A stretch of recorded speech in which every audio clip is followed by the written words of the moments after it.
toutes et à tous, et Ahmed, j'espère que vous allez bien, j'espère que vous avez apprécié la vidéo d'hier. Je déclare mes cryptos en mode tuto avec Waltio. C'était Valentin qui était avec nous hier. Si vous avez loupé la vidéo, n'hésitez pas à aller la retrouver, je vous la mets en haut à droite de cette vidéo. On va parler Bitcoin, divergence baissière, potentiel, Ishibuku Kinkoyon Weekly.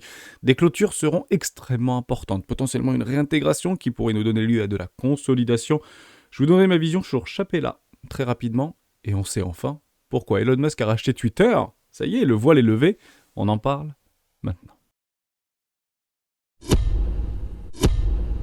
Mais avant de commencer, j'aimerais vous parler de Ovaly, le Sorare du rugby. Je vous en avais parlé il y a quelques mois en arrière, je ne sais pas si vous vous souvenez, c'était pendant la Coupe du Monde de football 2022. Je vous avais dit qu'il y avait un projet relativement similaire à Sorare qui est en train de se monter, mais plutôt côté rugby cette fois-ci. Ils ont remporté 3 appels d'offres, Top 14, Pro D2 et MLR, c'est la Major League Rugby sur le continent américain, Canada, États-Unis, et très probablement qu'ils ne vont pas s'arrêter en si bon chemin. Aujourd'hui, c'est plus de 1500 joueurs qui vont être référencés au fil de l'eau sur la marketplace de Ovaly. L'objectif, il est extrêmement simple, l'ambition est parfaitement assumée, c'est de faire passer le rugby dans l'univers du Web.3. Le Web.3, je vais rappeler très rapidement ma visualisation par rapport à ce nouveau concept. C'est extrêmement simple par rapport à tous ces jeux ou à tous ces jeux fantasy. Ça permet de réunir 3 typologies d'individus. Le premier, c'est trader. Le deuxième, c'est collectionneur. Et le troisième, probablement le plus important, ce sont les joueurs. Et moi, je peux m'intéresser à ce type de projet. Pourquoi ? Parce que je suis plutôt dans la phase collectionneur et investisseur. Et ça permet de réunir plusieurs typologies d'individus au sein d'un projet commun, tout simplement. Et ils essayent de le faire migrer du Web.2 vers le Web.3. Pourquoi ? Parce qu'ils ont une solide expérience. C'est Tony et Florian qui l'ont créé et cofondé ce projet-là, Bank Sports maintenant. J'aimerais les avoir d'ailleurs sur la chaîne des Rois du Bitcoin. Vous savez, on aime bien faire ça quand on référence un partenaire sur la chaîne des Rois du Bitcoin, et essayer de discuter avec eux de leur vision, leurs ambitions, leurs motivations pour aller beaucoup plus loin dans leur projet. Ils avaient déjà cofondé et créé quelque chose qui s'appelait Fantasy Rugby World et qui avait super bien fonctionné parce que ça avait réuni plus de 50 000 utilisateurs à travers le monde entier. Et l'objectif, c'est de le faire migrer vers le Web.3 tout simplement. On va aller un petit peu plus loin et je vous invite à aller rejoindre le Discord de Ovaly. Plus de 6000 personnes actuellement sur ce Discord, encore relativement intimiste. Vous avez d'ailleurs une toute petite partie en français, vous avez le leak, vous avez plusieurs informations par rapport à tout ça. Je vous mettrai bien sûr tous les liens dans la description. On va aller un tout petit peu plus loin et on va parler d'ailleurs au niveau de la marketplace parce que c'est tout nouveau depuis le 7 avril. La marketplace est disponible, je ne vous en avais pas parlé avant parce que je me suis dit de vous parler d'Ovaly. On en avait déjà parlé un petit peu sur le Discord et sur la chaîne des rois de façon très ponctuelle.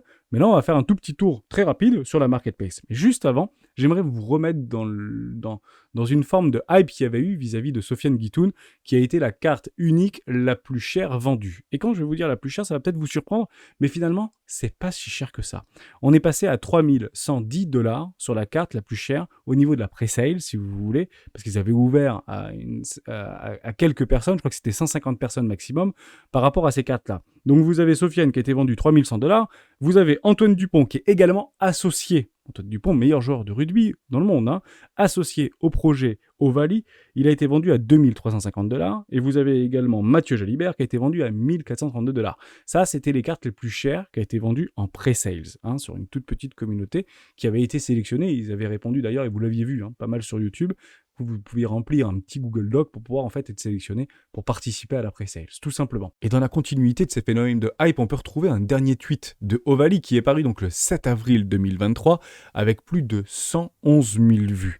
Et c'est ça qu'on voit par rapport à ces phénomènes de hype, et c'est ça qu'on ressent. On passe de 10 000 vues il y a quelques mois en arrière, c'était le 22 décembre dernier, à plus de 100 000 quelques mois plus tard. Les premiers arrivés seront généralement les premiers servis. Il faut donc maintenant s'y intéresser puisque je pense qu'on va décupler ce nombre de vues par rapport à la Coupe du Monde de 2023. C'est une quasi-certitude absolue. Je fais juste un tout petit tour vis-à-vis de la marketplace parce qu'elle a été ouverte. Donc je me suis inscrit, j'ai posé 250 $. Donc ils utilisaient des Ethereum par rapport à la pre-sales. Là ils utilisent le Matic et ils utiliseront plus tard leur jeton propre à Ovaly. Mais actuellement c'est du Matic. Donc très bien, j'ai envoyé 250 Matic, pas de problème avec ça.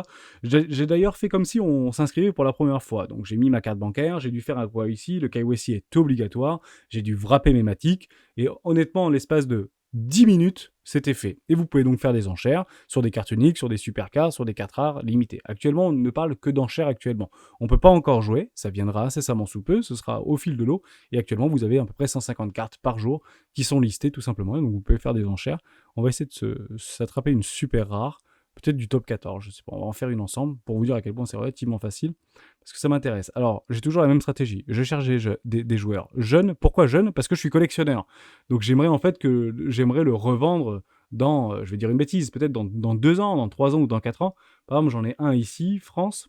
Je pense que c'est Pro D2, ça, à mon avis. Ah non, top 14, pas de problème avec ça. Donc Thibaut Desbré, pas de problème avec ça. Je fais une enchère. Ok, on va mettre, actuellement c'est 25,90, on va mettre 30. Allez, 30 $, c'est parti. Donc voilà, je viens de faire une enchère, formidable, et vous avez Hermès, qui est la plus grosse enchère par rapport à Thibaut, tout simplement. Donc je cherche des joueurs plutôt jeunes. Ici, vous avez aussi un top 14 également, 31. Bon, on peut en faire un. Bon, ça passe très vite, les enchères. Partez du principe que allez, je vais mettre 35, mais je vais sûrement me faire repasser devant. Mais c'est pas très très grave. Faites un travail là-dessus, regardez un petit peu ce qui vous plaît. C'est toujours la même chose. Si vous avez des joueurs que vous pensez, moi par exemple, je vais chercher Ntamak. Je suis fan de ce joueur-là. Il y a mon oncle, il est pas fan de Ntamak, il préfère Dupont. Moi, je dis, je trouve Ntamak génial. Donc, je vais acheter Ntamak, même s'il est à 500 $, j'achèterai Ntamak sur une carte unique ou une super rare. Mais j'aimerais vraiment ce joueur-là. Et je suis sûr qu'il va encore nous propulser et peut-être nous faire un truc assez exceptionnel pendant le mondial 2023. En tout cas, je touche du bois. Mais voilà pour le truc. Donc, on essaiera. Je sais qu'il y a pas mal de joueurs sur le Discord et des rois du marché qui font beaucoup du cross the edges, etc. Bah, ça peut être très intéressant aussi de partager. Donc, on créera également un salon dédié sur Ovalie. Et puis, s'il y a des membres du Discord qui souhaitent éventuellement travailler là-dessus ou s'affronter, bah, ça peut être très sympa aussi de faire des giveaways par rapport à Ovalie entre les membres du Discord des rois du marché. Ça me tenait à cœur de vous en parler parce qu'on parle beaucoup de football, mais on parle moins de rugby. Et c'est vrai que le rugby commence à prendre une place prépondérante en France. Et bah, ça peut être une bonne augure. Pourquoi pas d'en profiter avant la Coupe du Monde 2023, tout simplement. Et on continue avec Bitcoin. Des choses très intéressantes sur Bitcoin. Juste ici, on a potentiellement des divergences baissières qui sont en cours de formation, mais qui ne sont actuellement que potentielles. Pourquoi? Puisqu'il faudrait venir clôturer une bougie en daily sur le prix en dessous des 29 600 $.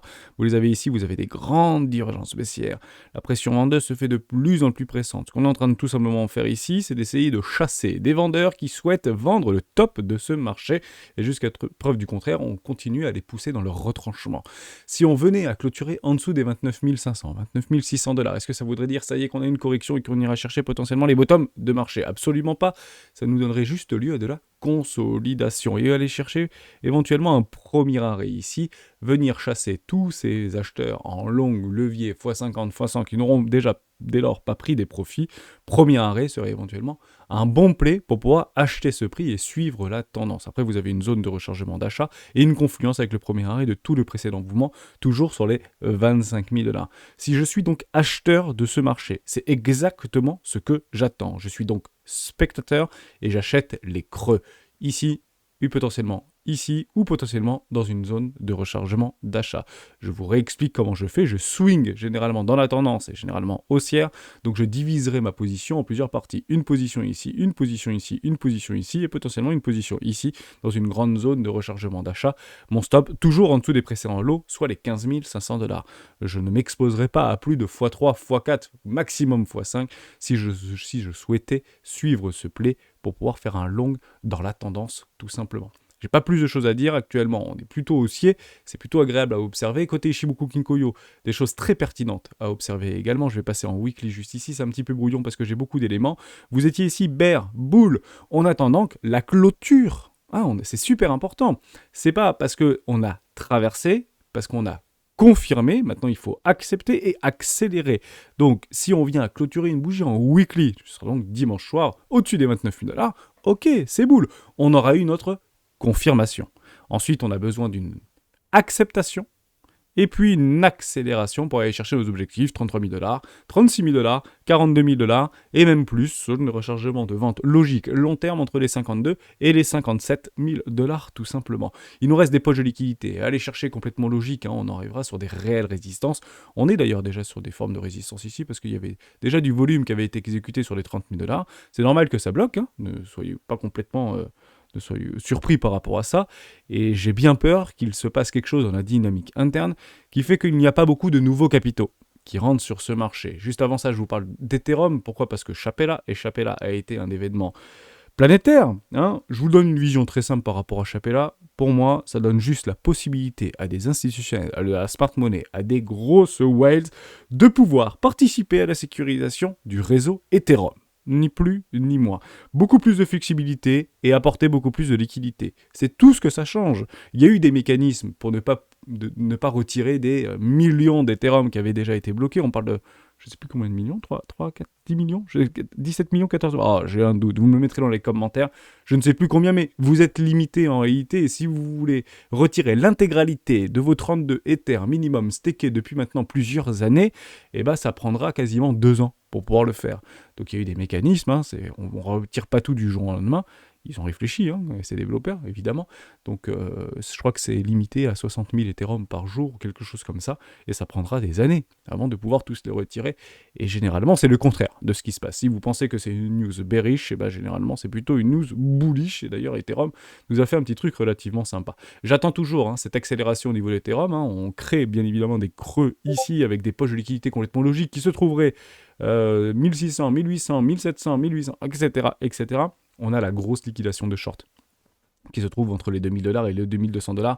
Il est là, l'objectif pour Ethereum, et il est là, mon objectif pour prendre un premier TP sur mon long que j'ai construit. Ni plus, ni moins. On a également des divergences qui sont ici que potentielles, absolument pas confirmées.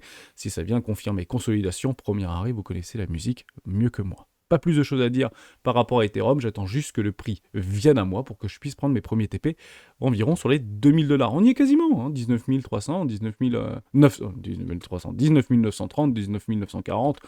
Bon, je pense qu'on va aller chercher toute cette poche de liquidité sur les précédents highs ici, qui sont complètement logiques. Il y a eu de volume qui a été passé sur Ethereum. Je serai extrêmement patient. Côté liquidité et côté order flow, on remarque quelque chose de très important. Vous aviez une explosion au niveau des open interest. Honnêtement, c'est pas petit. On est passé de 5,5 milliards de dollars à 6,7 milliards de dollars. C'est des gros montants qui ont été investis, aussi bien des longues que des shorts, on le redit. Mais actuellement, c'est plutôt les vendeurs à découvert qui sont sous l'eau. Et c'est ça, confirmation, acceptation, et maintenant on attend l'accélération pour pouvoir complètement les déloger. Si on vient les déloger, partez du principe qu'il y aura beaucoup plus d'acheteurs à aller chercher plus tard que de vendeurs, comme vous pouvez bien sûr l'imaginer. Actuellement, on est juste en train d'essayer de pousser dans leur retranchement les vendeurs de top. Généralement, c'est un petit peu comme les acheteurs de bottom, les pseudo-acheteurs de bottom, et on se fait généralement malmener. Ça va dans les deux sens. L'avantage, c'est qu'on est dans le bon sens du train et on n'est pas contre-tendance. Donc on suit toujours la tendance. Le plus rentable est suivre la tendance. Le trading swing est toujours le plus rentable, évidemment, que ce soit à la hausse et que ce soit à la baisse. Si on venait à s'affranchir et à repasser sous les 29 000 $, à ce moment-là, vous comprenez bien que on sera plutôt nous sous l'eau. Vous voyez ici, ça a explosé littéralement. Hop, je vais juste changer ici. Si vous reprenez là, on se revient. Ça va commencer à être difficile et j'ai vraiment pas envie de voir ce prix commencer à faire ça, puisqu'on ira liquider tous les acheteurs, quasiment sans exception, et je pense qu'on aura des liquidations de 80, 100, 120 millions de dollars à ce moment-là. Mais nous n'y sommes pas. Et vous, les vendeurs, et vous, les bears, vous ne pouvez actuellement pas le jouer, tout simplement. Pourquoi ? Parce que vous n'avez qu'une divergence potentielle. Donc il faut attendre vos confirmations. Vous savez exactement ce qui vous attend. Une confirmation, réintégration, acceptation, accélération, et derrière revenir sous au moins les 28 000 $ ou 29 000 $. Bien évidemment, pour l'instant, on est toujours en train de s'apprécier et c'est formidable. Ishimoku Kinkoyo, on l'avait dit il y a quelques temps maintenant, je vais juste tout vous effacer, je vais vous mettre Ishimoku Kinkoyo. On a du mal à passer cette Kitsune ici par rapport à notre Shikunshpai. On le savait, on l'avait dit, ça bloque un peu et généralement ça passe relativement fort. Donc on essaye, c'est à ce moment-là précis qu'on attend cette fameuse accélération pour aller chercher nos objectifs de prix. Pour moi, target DMS, 33 000 $. On peut y aller dans les quelques heures qui suivent, dans les quelques jours qui suivent. J'espère que ça ne se fera pas un week-end, puisque généralement, le week-end, les carnets d'autres sont relativement fins, et ça permet d'augmenter une forme de volatilité, puisque beaucoup moins d'offres et de demandes sur ce marché. Donc, soyons patients. Pour l'instant, c'est boule, tout est boule, et c'est formidable. Mais la clôture sera très importante. Actuellement, on a juste une confirmation. La clôture sera là, l'acceptation. Et l'accélération, on l'espère, viendra après, ou réintégration. Et à ce moment-là, les bears reprendront la main sur ce marché. On a eu l'as des taux, pas de problème, enfin l'inflation, hier qui était plutôt positive pour le coup. Donc c'était en dessous du consensus, 5%. C'est boule. Même si on a vu une forme d'hésitation au niveau de Wall Street, etc., vis-à-vis des minutes de la FEM. Je le rappelle, les minutes de la FEM, en fait, c'est un non-événement. C'est en fait un compte-rendu qui a été donné il y a plus d'un mois en arrière, qui est juste là pour redire ce qui a été fait par rapport à tout le mois d'avril, enfin tout le fin mars, début avril. Donc c'est généralement un non-événement. Alors c'est vrai que des fois on a l'impression que ce sont des événements de liquidité, etc. Mais ça n'a strictement rien fait, hein. Le cours n'a quasiment pas bougé, on a peut-être perdu 0,40, etc. Voilà, juste de la volatilité. Donc les gros portefeuilles qui souhaitent se positionner, que ce soit à l'achat ou à la vente, se servent de ces moments-là, de ces événements-là pour pouvoir passer une grande quantité d'ordres. Parce que les gens sont actuellement sur ce marché, en tout cas sont spectateurs. Et généralement, quand on est spectateur, on a envie d'y participer. Donc c'est généralement des journées de liquidité. C'est boule, ce qu'on est en train de voir par rapport à l'inflation. C'est boule, oui, mais il faut que ça tienne également. Et c'est pas ce que nous montre Trueflation, jusqu'à preuve du contraire. Juste ici, je vous y remets, on est en train d'avoir une nouvelle pente, une espèce de correction haussière actuellement sur Trueflation. Donc on peut éventuellement arriver sur une espèce de plateau entre les 4 et les 5% au niveau de l'inflation. Et je vous le dis, hein, ça c'est ma conviction à moi, ce sera trop pour la Fed. Trop. Si c'est trop pour la Fed, ça ne veut pas forcément dire qu'ils vont réaugmenter de 0,75 points ou de 1% au niveau des taux directeurs. Ça veut dire qu'ils vont garder un plateau haut. Voilà. Et ce n'est pas actuellement ce qui est en train d'être pressé par le marché. Le marché voit déjà en fait un pivot dès le mois de juillet. Je n'y crois pas. Encore une fois, je pense qu'on va garder un plateau haut parce que l'inflation sera trop haute et ils se sont martelés dans la tête. Une inflation à 2% au States, en Europe, le fameux 2%. On a l'impression que 2%, c'est magique. Non, c'est pas magique, c'est haut déjà, 2% d'inflation. C'est peut-être pour certains trop et peut-être pour certains pas assez, bien évidemment. Mais dans l'idée, c'est ça qu'il faut comprendre. C'est que si on n'arrive pas sur ce chiffre magique, on peut même l'appeler le chiffre inflationniste magique, eh ben, la Fed gardera des taux relativement hauts, qui contractera l'économie. Donc on attend des bons résultats. Généralement, on a des bonnes surprises sur avril, début mai par rapport au premier quarter de toutes les entreprises américaines et européennes. Donc on va attendre ces bonnes entreprises pour pouvoir permettre à des institutionnels d'être du bon côté du mouvement et de prendre massivement des profits. C'est ça qu'ils vont faire en réalité. On a toujours ces objectifs de cours, mais pour moi, on va rentrer dans une phase de distribution. On peut aller taper des ATH, ça ne me pose pas de problème. D'ailleurs, 4,40 a refait un ATH. Mais on peut continuer à apprécier ce prix, et là, on va commencer dans une forme de distribution. Voilà. C'est là qu'on va rentrer dans une forme de distribution. Et à ce moment-là, est-ce qu'on vient tout craquer parce que récession, parce que la Fed, parce que tout ce que vous voulez, parce que l'inflation repart, ou est-ce que au contraire, les boules vont gagner, on va continuer à s'apprécier, on va faire le pivot en douceur, atterrissage en douceur, et tout se passera bien dans le meilleur des mondes. Très franchement, je jouerai les deux scénarios en simultané. Exposé oui, surexposé non, couvert oui, sans aucune autre mesure. Je voulais vous dire par rapport à ça, et je l'ai anticipé au début de la vidéo, on n'est que entre nous sur ce marché. Et en réalité, on le voit réellement. Pourquoi ? Parce que si vous revenez par rapport à la capitalisation des USDT, USDC, DAI, BUSD, etc., on continue à se déprécier, donc ça c'est plutôt positif, hein, on l'avait vu ensemble. Ici, c'est achat, capitulation, achat, arbitrage, couverture. Donc on arrive dans cette forme de couverture, on arrive sur des formes d'oblique, de neutralité d'oblique ici, vente et excès final. Pour être tout à fait honnête avec vous, je doute qu'on aille beaucoup plus bas que ça. Pour être tout à fait franc. Pourquoi ? Parce que le sentiment est très bearish. Si vous avez un sentiment qui est extrêmement haussier, il n'y a plus aucun doute à avoir. Mais quand je vous dis aucun doute, c'est aucun doute à avoir. C'est haussier et Bitcoin ira à 100 000 $. À ce moment-là, on pourrait voir quelque chose comme ça. Mais c'est clairement pas le cas actuellement. C'est clairement pas le cas actuellement. Pire encore, au niveau de l'impression, au niveau de ces stablecoins, il est en décroissance. Les stablecoins se barrent. Alors vous allez me dire, oui, mais Hermès, c'est bon, ça veut dire que si la capitalisation des stablecoins ou de l'impression monétaire des stablecoins diminue, ça veut peut-être dire qu'il y a moins besoin du SDC, du SDT, du BUSD et que ça va directement dans les cryptos, dans nos cryptos préférés. Je vais vous dire oui, mais oui à une infime mesure. Pourquoi ? Parce que ce qu'on veut, c'est que des institutionnels achètent et changent leurs dollars en USDT, en BUSD, en DAI, etc., en vue de l'investir. Et c'est exactement ce qu'on avait remarqué précédemment. En réalité. Ici, ça c'est magnifique, ça accompagne les mouvements. Le train part, je me jette dessus, et il y a beaucoup d'impression au niveau des stablecoins. C'est pas ce qu'on est en train d'observer actuellement. Donc, il est institutionnel, la smart money n'est pas en train de pénétrer le marché de la crypto pour pouvoir en vue d'investir dedans. Au top, pourquoi pas ? Généralement, c'est pas eux qui font les tops. C'est eux qui font les tops, c'est pas eux qui achètent les tops. Mais vous avez compris un peu la mécanique ? Et on le voit très bien, en fait, sur CoinMarketCap. Vous avez ici le DAI, c'est décroissant. Vous prenez l'USDC, bien que ça s'est bien passé au niveau de l'USDC, par rapport à Ripple, on continue à se dégraisser. On se dégonfle, en réalité, par rapport à l'USDC. Regardez ça. On avait eu... on s'était plus ou moins sauvé. Mais non, ça part, quoi. Plus confiance. Les capitaux, en fait, sortent, tout simplement. En tout cas, ils ne rentrent pas massivement. C'est ceux qui sont déjà là qui font apprécier le prix. Pourquoi ? Parce que ça monte. Et comme ça monte, eh ben, j'achète, tout simplement. C'est un peu la mécanique relativement simpliste. Si vous revenez par rapport à ça, et comme ça je vais vous donner mes dires, vous voyez, en fait, on est toujours en train de tapoter vers le nord ici. Donc on voit le haut là. Mais si vous commencez à avoir quelque chose comme ça, réintégration, sous les pressions de l'eau, premier arrêt, et qu'on continue à se dégréver sur les 25 000 $, on verra plutôt ça ou on verra plutôt ceci ? Bah personnellement, j'ai pas envie de voir ici, moi. Moi, je verrai plutôt ceci, pour être tout à fait franc avec vous. Eh oui, bien évidemment. Et on ira chercher tous les acheteurs. Et généralement, ça se fait relativement fort. Hein, quand on fait des retracements et des réintégrations. Je vous l'envoie sur une autre charte. Je vais essayer de la trouver là. Je vais vous multiplier ça, comme ça on le verra beaucoup mieux. Multiplier 5 divisé par 5. C'est pas... Oh là là, j'ai tellement de gribouillis sur ces trucs-là. Mais c'est pas grave. On va rester en daily ou en 4 heures. Ça peut être pas mal aussi en 4 heures, je pense. Voilà. Bon, plein de poches de liquidité, etc. On va juste se copier-coller ceci. Et c'est clairement ce qui pourrait nous arriver, hein, en fait. Hein. Voilà, un truc un peu comme ça, si vous voulez. Voilà. Un truc un peu comme ça. On irait chercher nos objectifs. Il n'y a pas de problème avec ça.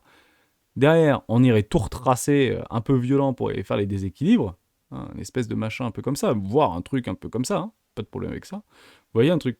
Et puis après, derrière, on peut repartir relativement violemment. C'est à peu près ce qu'on avait vécu juste ici. On peut complètement l'encadrer, ce genre de choses. On peut complètement l'encadrer. Pourquoi, en fait, ce ne sera pas forcément dramatique ? Alors, ce sera difficile pour nos longues. Hein. Je ne dis pas du tout le contraire. Prenez des profits. Personnellement, je suis déjà en profit sur Bitcoin. Même si ça peut aller à 50 000 $, il n'y a pas de problème. Je prends mes profits lorsqu'ils se présentent. Parce qu'en fait, les vendeurs qui sont liquidés vont ajouter à leur short puisque ça va alimenter leur billet. Et généralement, les news vont accompagner ce marché-là. Et les seules news qui vont accompagner ce marché par rapport à un retracement relativement violent, bah, c'est plutôt politique, et c'est plutôt réglementaire. Hein, les fameux FUD. Donc vous avez ces aides qui vont encore dire 4, 4, 4, 4, 4. Ouais, mais ton 4, 4, 4, 4, 4, il fait mal au... Hein, vous avez compris un petit peu ce que je veux dire. Et généralement, vous avez des grosses poches de liquidité qui vont se positionner ici, donc je rachèterai du Bitcoin ici. Si ça ne me donne pas raison, si ça ne vient pas ici, à ce moment-là, basta. Et dans toute cette descente-là, vous comprenez bien que achetez le dip, achetez le dip, achetez le dip, achetez le dip. Ouais. En fait, le dip, on arrête de l'acheter quand on n'y croit plus. Et généralement, c'est quand on vient chercher vraiment les convictions. Et tout le monde verra, allez, on va à 12 000, basta. Je rachèterai à 12 000, perdu. Encore une fois, on se retourne et on fait une énorme structure en W mensuel. C'est ça qu'on peut éventuellement pricer. Et ça peut aller un peu plus haut, on peut aller chercher les 37 000, les 42 000, etc. Mais vous comprenez bien qu'à partir de maintenant, si on est dans un scénario réaliste, par rapport à un afflux de capitaux en fait, qu'on n'observe pas, on va pas se mentir, on est juste entre nous actuellement, le risque-récompense n'est pas bon pour les acheteurs actuellement. Le risque-récompense sur les acheteurs n'est pas bon. Il faudra attendre des retracements et des retours dans des zones au minimum du premier arrêt, voire zone de rechargement d'achat court terme, tout simplement. Je continue avec une news extrêmement forte. Juste ici, Elon Musk, révèle pourquoi il a dépensé 44 milliards de dollars pour acheter Twitter. C'est la dépêche, un petit peu fait le tour, hein. C'est un journaliste de BBC qui lui a posé la question et il a enfin dit pourquoi il avait racheté Twitter. Accrochez-vous, c'est dantesque. C'est ici. Un correspondant de BBC qui lui a demandé s'il s'est résolu à devenir propriétaire de Twitter parce qu'un juge ne lui aurait pas laissé le choix. Et Elon Musk a répondu « Oui, c'est la raison ». Voilà pour ça. C'est juste parce qu'il l'a dit, ce que tu te dis, tu le fais, sinon tu seras puni. Voilà pourquoi Elon Musk a racheté Twitter. Et il a aussi confirmé dans ce même entretien que son petit chien était réellement le CEO de Twitter. Je ne sais pas où ce bonhomme nous amène, mais je pense qu'on aura encore de belles histoires à raconter. En tout cas, on va en parler pendant quelques centaines d'années de ce personnage. Soyez-en complètement convaincus. Je finis juste avec ça. Voilà, Ethereum, la mise à jour de Chapella en live, plus de 85 000 Ethereum ont été retirés, donc ceux qui pouvaient et d'autres bien évidemment. Donc c'est relativement limitant quotidiennement, mais ça ne veut pas dire que ça va être des baissiers. Hein, si on pense et si la majorité pense que c'est baissier, à ce moment-là, ce sera plutôt le contraire que le marché fera. À court terme, je parle, parce que généralement, ce sont des événements qu'on peut éventuellement shorter. Donc, c'est buy the rumor, sell the news, et la news est là. Si vous pensez que c'est trop baissier, je pense qu'on peut aller éventuellement déloger quelques vendeurs à découvert qui sont en train paisiblement de se positionner très allègrement dans une énorme poche de liquidité et continuer à empiler des shorts juste ici. Donc si Ethereum doit à retracer, je pense que d'abord on ira faire un petit tour là-dedans, venir file mon ordre ici de vente de mon long précédent pour aller éventuellement après rechercher quelques convaincus. On finit juste sur cette typologie de psychologie. À quel moment, en fait, on pourra commencer à rentrer dans une phase, bien qu'on est déjà rentré très probablement dans une phase de distribution, hein, puisque les acheteurs, enfin les gros longs, on peut le regarder ensemble juste ici. Est-ce qu'il y a eu quelques modifications vis-à-vis de Binfinite? Non, on repart sur une forme de latéralisation. Donc pour l'instant, on attend le prochain coup de rein, hein, probablement acceptation, accélération, pour voir ceci se déprécier. Donc on est bien rentré dans une phase d'accélération, mais de distribution. Certains y verront des objectifs, 60 000 $, 50 000 $. En fait, il n'y a aucun problème avec ça. Je prendrai juste mes TP lorsqu'ils se présentent. Et actuellement, on n'est pas encore dans un univers ultra euphorique. Il n'y a pas d'euphorie sur ce marché. On est juste contre le sentiment. C'est complètement différent. Hein. Et je le dis, je le redis par rapport au market cap total. C'est Bitcoin qui lead actuellement. On est plat hein, au niveau de nos cryptos totales. Et c'est encore une fois exactement ce qui s'était passé précédemment. On avait fait cette vidéo en début de semaine. Rappelez-vous au début de ce retour ou cette réaccumulation massive qui a duré plusieurs années, Bitcoin avait fait cavalier seul alors que Ethereum et beaucoup de nos cryptoactifs préférés étaient restés plat, tout simplement. Donc il faudra encore une fois miser de patience. J'espère que je vous ai aidé dans cette vidéo. Donc pour l'instant, que spectateurs, difficile de pouvoir se positionner. Probablement que beaucoup sont en train de se positionner ici parce que le play est plutôt pas mal, mais on attendra le breakout, hein, bien évidemment, et aller chercher potentiellement des objectifs et des ratios de 1 pour 1 pour aller nous chercher les 825 trillions de dollars par rapport au total market de hors Bitcoin. C'est complètement réaliste, on reviendrait sur la neutralité. C'est le dernier moment pour jouer ce play ici, avec des ratios institutionnels de 1 pour 1. Je serai patient. Actuellement, je suis dans le train, dans la tendance, et j'attendrai tout simplement d'avoir des confirmations de retournement pour potentiellement prendre de nouvelles décisions par rapport à tout ça. Merci à tous et à tous d'avoir suivi cette vidéo jusqu'au bout. On se retrouve demain pour le live des rois du Bitcoin.